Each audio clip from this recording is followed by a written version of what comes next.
Being raised in Southeast DC, I never thought that university or college was for someone like myself. But having the chance to come to Carolina, a school of 19,000 undergraduates, the one feeling I never thought I'd feel was alone. But I found that I often ate alone, I studied alone. But being from a low-income background meant, I didn't have the financial means to buy a plane ticket.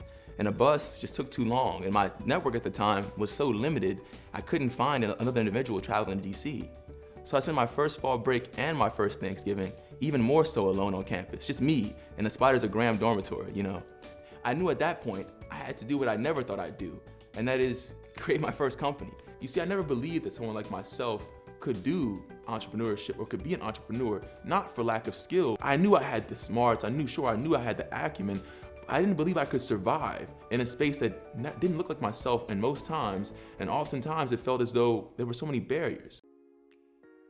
After the murder of George Floyd, I was called upon by the university admin and faculty I had met while running my corporation, Vector Rideshare. Of course, working with universities had meant I'd worked hand in hand with those like the Chancellor, those like Judith Cohn at NCCU and the like. After the murder, they reached out to me and said, Nehemiah, you're one of the most influential Black students on your campus. What can we do to help the Black students? Of course, I'm 20 years old at the time. I say, well, what do you mean, what can we do? How can I help? How can I help solve a problem we couldn't solve for centuries? But I sat back and I began to ideate. And I used the same concepts of innovation that I had learned throughout my time at Carolina to wonder, what really are the gaps at hand? And how can we truly supplement them? You see, I'm sure we all remember our senior year, we're graduating out. Some of our friends say, oh, I have an internship at this organization or I have a job here and there because my uncle or father or other parent entity has a job there. Well, for the Black and minority student, oftentimes that's not the case.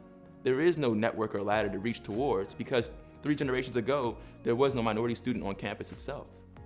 So as I sought to not only make, a change for the time being, a change for the time now, I would say I had to create a program that went beyond, a protest is good. These things are good. A social media post is fantastic. But if we want generational change, it requires a program, as I mentioned, that rigorously recruits, trains, and places Black students and minority students into positions of influence. Thereby, only then can we truly see the catalytic transformation of our organizations, of our administration, and then I believe, we'll really see the generational change.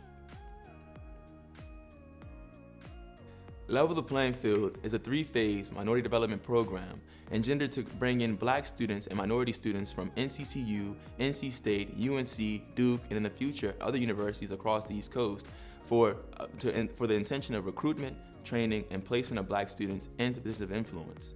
In our first phase, we have a series of workshops and seminars, things like building a LinkedIn presence, developing your resume, things that are so nichely inherent for success in the professional sphere, but are not usually inherently taught in any one university environment. In phase 2, we've developed a course alongside Dr. Fawad in the School of Ed and Dr. Tierney Bates in University Career Services. In phase 3, what I'm most excited about is each of our students in the program has been placed into internship positions. We partner with companies like Merck Pharmaceutical, Box.com, DuPont Chemical, who form 3 to 5 year agreements with us that each of our students will have confirmed paid positions in their corporations. And that is what I believe is true recruitment, training, and placement of Black students.